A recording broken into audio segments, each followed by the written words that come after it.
अनुसूचित जातीचे वर्गीकरण न्याय की अन्याय या विषयावर चर्चा करण्याआधी मला वाटतं याचं बॅकग्राऊंड, याची पार्श्वभूमी आपण समजावून घेणे गरजेचे आहे. या विषयाच्या अनुषंगाने दोन विचार प्रवाह पुढे येत आहेत. जसं बडोले गोतावडे सरांनी एक मांडलं. एक विचार प्रवाह म्हणतो की आमच्या जातीचं, काही विशिष्ट जातींचा त्यांना रिप्रेझेंटेशन मिळालेलं नाही, ज्याच्यामुळे आम्ही कुठेतरी मागे राहिलो आहे आणि म्हणून आम्हाला उपवर्गीकरणाची गरज आहे. आणि एक मतप्रवाह म्हणतो की SC शेड्यूल कास्ट ही एक होमोजिनियस आयडेंटिटी आहे. बिलकुल. आणि ही होमोजिनियस आयडेंटिटी असल्यामुळे ती एक संघच असली पाहिजे, नक्की, असा एक विचार प्रवाह कुठेतरी येतोय. पण याची सुरुवात कुठून झाली याच्याबद्दल आपण विचार केला पाहिजे. जसं सरांनी पण सांगितलं, 1975ला पंजाबमध्ये सुप्रीम कोर्टापुढे, हाय कोर्टापुढे, पंजाब व हरियाणा हाय कोर्टापुढे एक केस येतं. तिथे दोन समाजमध्ये, दोन जातींच्या उपवर्गीकरणामध्ये बद्दल चर्चा होते, वाद होतो. आणि वाल्मिकी समाज आणि जे सीख समाज आहे, मजहबी सीख, यांच्यामध्ये तो वाद असतो.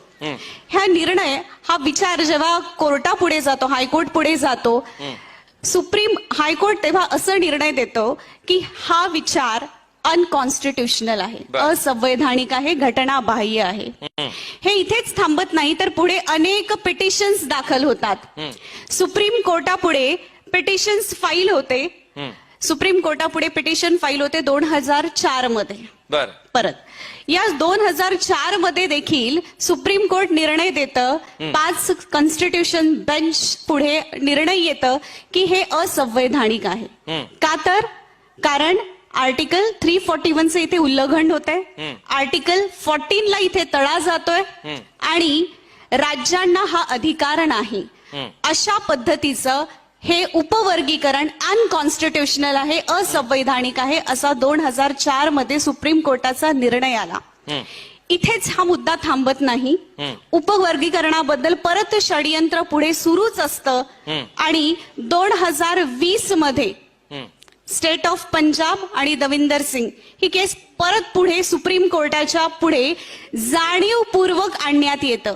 जाणीवपूर्वक गरज नसताना तो मुद्दा परत पुढे आणण्यात येतो. आणि यामध्ये उपवर्गीकरणाबद्दल काही पुनर्विचार होऊ शकतं का यावर चिंतन होते.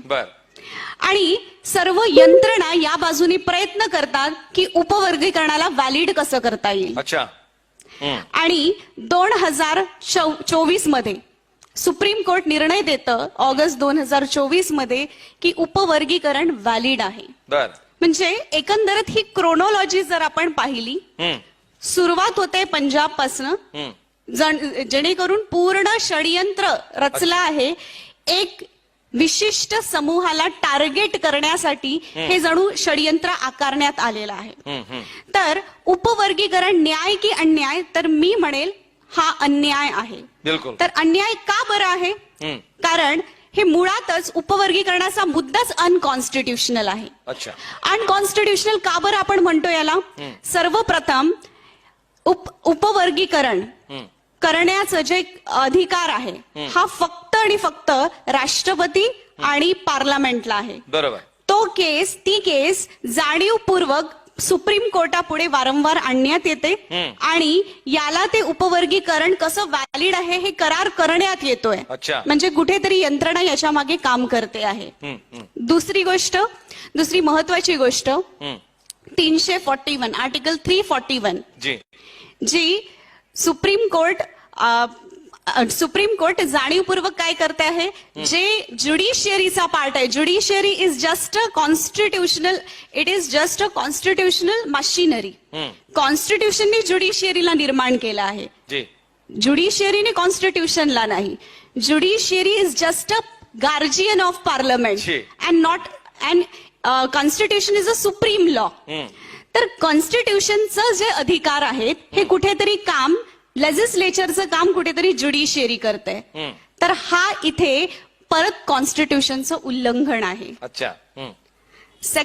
थर्ड थिंग इज दॅट आपल्याला इथे एक गोष्ट समजून घ्यायला पाहिजे की जे उपवर्गीकरण होणार आहे ते फक्त एका विशिष्ट कम्युनिटीसाठी म्हणजे आंबेडकराईट किंवा बौद्ध कम्युनिटीसाठीच हे हार्मफुल नाही, अन्याय नाही, तर संपूर्ण जे लोक, जी जनता, जी जाती याची मागणी करताय त्यांच्यासाठी हा देखील तेवढाच अन्याय आहे. का बरं? कारण वर्गीकरण झालं, सपोज एक्झाम्पल घेऊया की वर्गीकरण झालंच, तर या विशिष्ट जातींना त्यांच्या लोकसंख्येप्रमाणे 0 समथिंग 0 समथिंगचं प्रतिनिधित्व येईल. आणि यामध्ये कोणत्या नोकऱ्या त्यांना भेटणार आहेत? सपोज जागाही निघाली, वॅकन्सीज आहेत, बरं, सरकार काय करणार, यंत्रणा काय करणार? या कम्युनिटीजमध्ये या जातींचा डेव्हलपमेंट झालेलं नाहीये, यांच्यामध्ये शिक्षित लोक नाहीयेत, आणि मग कॅन्डिडेट नॉट फाउंड सुटेबल, बिलकुल या प्रोव्हिजन्स खाली 3दा ते नोटीस काढतील, नक्की. 3दा ते आपल्याला जागा ओपन मधून भरल्या जातील. जागे डेफिनेटली ओपन मधून भरण्यात येईल. बिलकुल, ठीक खूप आहे. मोठं षडयंत्र आहे. तर याच्यामुळे काय होत आहे, आपल्याला अगर उपवर्गीकरण झालंय देखील तर या जातींना काही त्याचा बेनिफिट होणार नाही. नक्की. And it is harmful to both community. As a SC community हे आपल्यासाठी हार्मफुल आहे. जी. डॉक्टर बाबासाहेब आंबेडकरांनी आता किमान सगळे 59 जातीचे लोक 13% रिझर्वेशन साठी फॉर्म तरी भरू शकतात, रिझर्वेशन घेऊ शकतात. जी. पण अगर उपवर्गीकरण झालं, मी सरांना सांगू इच्छिते म्हणजे गोतावळे कोणीतरी आता सरांना, मधामध्ये इथं व्यक्त झालं होतं की अशा काही जाती आहेत की त्यांची संख्या जी आता संख्या- पाहिली, मला वाटतं काही 100-200 अशी पण आहे, पण 0 त्या लिस्ट मध्ये आहेत का नाही किती लोकांना अजून माहिती त्यांचे नाही. 100 पण नाही आणि त्यांना जी. रिप्रेझेंटेशन त्या अकॉर्डिंगली मिळणारच नाही. संख्या भारी उसकी उतनी भागीदारी. भागीदारी कुणाच्या करता वाट्यावर कोण- काय येणार आहे? हा कॉन्सेप्ट असेल तर 0 अगदी नगण्य, जी. नेग्लिजिबल हिस्सा त्यांना मिळेल आहे. आणि अशा वेळेस त्यांचं रिप्रेझेंटेशन बिलकुलच होणार नाही. सोबतच सरकार प्रायव्हेटायझेशन आणत आहे प्रत्येक क्षेत्रामध्ये. शिक्षणाचं खासगीकरण केलेलं आहे, नक्की. नोकऱ्यांचं खासगीकरण केलेलं आहे. कुठलीच गोष्ट आज सरकारी यंत्रणा म्हणून आपण आणि पाहत सर्व नाही. करार पद्धतीवर सुरू आहे आणि कॉन्ट्रॅक्च्युअल बेसिस जी. ऑफकोर्स. आणि असं जर झालं तर मग तुमचं फक्त कॅलिबल तिथे टिकेल. तुमचं शिक्षण, तुम्हाला तुमच्या स्किल्स काय आहे जी. त्या तुम्हाला तिथे कामी येईल, ना की रिझर्वेशन. नक्की. मग वा. रिझर्वेशन अतिशय कोणासाठी महत्त्वाचं. मागताय तुम्ही, जी. हा पण प्रश्न इथे उपस्थित झाला पाहिजे. एक संभ्रम अवस्थेत जाणीवपूर्वक 2 गटांमध्ये वाद निर्माण करण्यासाठी हे करण्यात येतं. हे षडयंत्र आहे. आणि सर जसं RSS बोलतायत की हे त्यांचं षडयंत्र नाही, बरं. मग तुम्ही त्यांच्या बाजूने इथे स्टँड मांडायला आलात का? तुम्ही त्यांचं प्रतिनिधित्व करतायत का? होय, हा होय. पण इथे आपण विचार केला नक्की, पाहिजे. नक्की. हो. डॉक्टर बाबासाहेब आंबेडकरांनी जी रिझर्वेशन पॉलिसी दिली, जे रिझर्वेशन मेकॅनिझम दिलं, first of all it is not a development propaganda. हा काही डेव्हलपमेंटचा विषय नाही की गरिबी दारिद्र्य हटाव निर्मूलनाचा योजना कार्यक्रम नाही किंवा मग लाडकी बहीण योजना नाही. नक्की. रिप्रेझेंटेशन, कॉन्स्टिट्यूशन तुम्हाला इक्वल रिप्रेझेंटेशन देतं, रिझर्वेशन तुम्हाला इक्वल रिप्रेझेंटेशन देतं. आणि या कम्युनिटीला SC as a whole reservation बाबासाहेबांनी दिलं आहे. SC as a homogeneous community आहे. त्यांना तुम्ही डिवाइड अँड रूल करून त्यांना रिप्रेझेंटेशन मिळूच शकत नाही. आणि ते इनव्हॅलिड असेल किंवा ते न्याय असणार नाही. हे करून यंत्रणा, शासनाला वाटतं की कुठेतरी कास्ट कॉन्शियसनेस वाढली पाहिजे. एकीकडे बाबासाहेब म्हणतात की जाती निर्मूलन झालं पाहिजे, जाती संपल्या पाहिजेत, जाती नष्ट झाल्या पाहिजेत. आणि दुसरीकडे ही यंत्रणा फक्त बाबासाहेबांचं नाव घेते नक्की. आणि पाठीमागून मग एक प्रकारे पुन्हा जाती पोचण्याचं काम होतंय. पुन्हा जाती पोचण्याचं आणि जाती वाढल्या कशा पाहिजे याचा प्रयत्न जाणीवपूर्वक करण्यात येतो आहे. डॉक्टर बाबासाहेब आंबेडकरांना या देशामध्ये जे कॉन्स्टिट्यूशन अभिप्रेत होतं, त्यांना चालवणारी जी यंत्रणा अभिप्रेत होती, जसं मेकॅनिझम त्यांना हवं होतं, ते या देशात नक्कीच झालेलं नाही. डॉक्टर बाबासाहेब आंबेडकरांना रिपब्लिक नेशन हवं होतं. डॉक्टर बाबासाहेब आंबेडकर क्लिअरली म्हणतात की या देशामध्ये राष्ट्र नावाची संकल्पना घडली पाहिजे.